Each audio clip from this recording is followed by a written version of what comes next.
Elon মাস্কের নতুন উদ্যোগ এবং তার ভবিষ্যৎ দৃষ্টিভঙ্গি সবসময় বিশ্বজুড়ে আলোচনার কেন্দ্রবিন্দুতে থাকে। এবার তার দৃষ্টি পৃথিবীর গণ্ডি ছড়িয়ে পৌঁছেছে মঙ্গল গ্রহে। তিনি মঙ্গলকে নতুন পৃথিবী বা নিউ ওয়ার্ল্ড হিসেবে গড়ে তোলার প্রস্তাব দিয়েছেন। কিন্তু কিভাবে বাস্তবায়িত হবে তার এই উচ্চাকাঙ্ক্ষী পরিকল্পনা? বিস্তারিত থাকছে আরিফ হাসানের প্রতিবেদনে।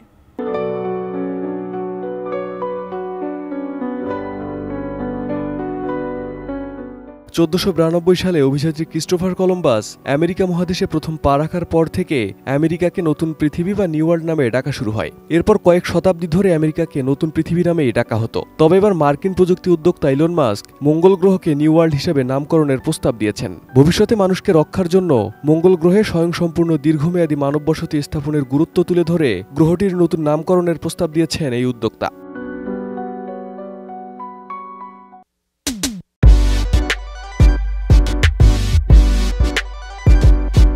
দীর্ঘদিন ধরেই মঙ্গল গ্রহে মানুষের বসতি স্থাপনের প্রয়োজনীয়তার কথা বলে আসছেন ইলন মাস্ক। তার মতে মানবজাতির ভবিষ্যৎ টিকিয়ে রাখতে পৃথিবীর বাইরেও বিকল্প ব্যবস্থা থাকা জরুরি। তিনি বলেন, পৃথিবীতে যদি কখনো মানুষের অস্তিত্ব হুমকির মুখে পড়ে তবে মঙ্গলই হবে আমাদের শেষ আশ্রয়স্থল। তার মালিকানাধীন মহাকাশযান নির্মাতা প্রতিষ্ঠান স্পেসএক্স ইতিমধ্যে এই লক্ষ্য পূরণের জন্য কাজ করছে। মাস্ক জানিয়েছেন, আগামী কয়েক বছরের মধ্যে তিনি 10 লাখ মানুষকে মঙ্গলে নিয়ে যাওয়ার পরিকল্পনা করছেন। এই লক্ষ্যে তিনি এমন মহাকাশযান তৈরি করছেন যা বৃহৎ সংখ্যক মানুষকে বহন করতে সক্ষম।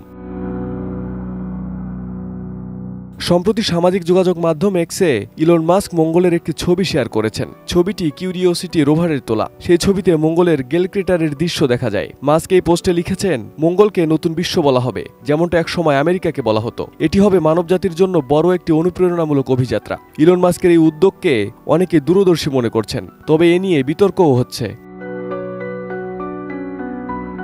মঙ্গলে বসতি স্থাপনের মতো একটি বিশাল প্রকল্প বাস্তবায়ন করতে বিপুল প্রযুক্তিগত, অর্থনৈতিক এবং সামাজিক চ্যালেঞ্জ মোকাবিলা করতে হবে। তবুও মাস্কের দৃঢ় বিশ্বাস, তার এই উদ্যোগ মানবজাতির দীর্ঘমেয়াদী ভবিষ্যতের জন্য নতুন এক অধ্যায়ের সূচনা করবে। Arif Hasan, ATN news.